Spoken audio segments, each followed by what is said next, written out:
The following quote is taken from the Albrecht Papers, Volume 1, Chapter 29, titled Neglect of Soil Fertility Reflected in Farm Animals.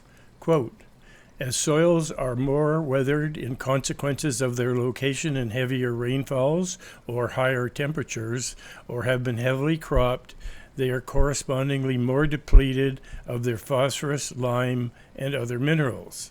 As this depletion occurs, the crops on them shift to those of less growth value and mainly of a woody nature or of fuel value.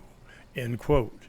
Albrecht's statement is a description of what is happening in what is called the natural succession. In the Albrecht Papers, Volume 4, Chapter 4, titled The Anatomy of Soil Fertility, there's an article titled Soil Fertility, a Weapon Against Weeds.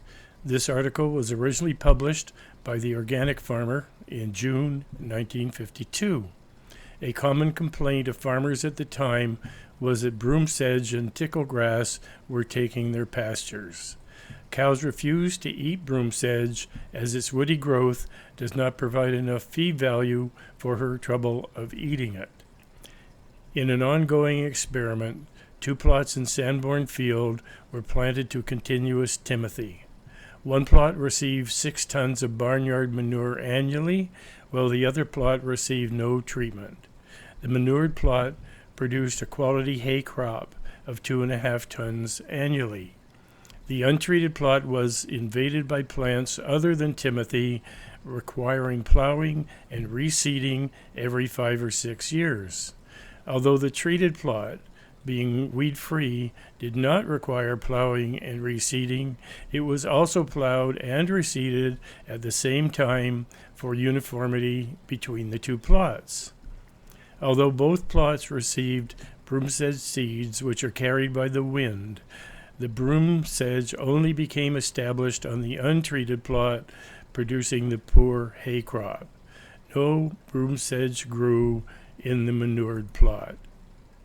When it is observed that woody plants are taking over an area, while proteinaceous plants such as wild lupin are going out, periodic burns will not reverse the process of the depletion of the soil fertility. After a burn, the ash created by the burn will make a temporary increase in some minerals in the soil. However, in the long run, the fertility of the soil will continue to decline and the situation will only get worse. As Albrecht suggests, the solution to the problem is to raise the ability of the soil to create protein and then to maintain it at a level that supports the proteinaceous plants and does not invite the woody plants to move in while the proteinaceous plants move out. For those interested in testing Albrecht's suggestion, it would only be necessary to test it on 2 plots. After the plots are burned, only one plot should receive amendments to increase the ability of the soil to produce protein.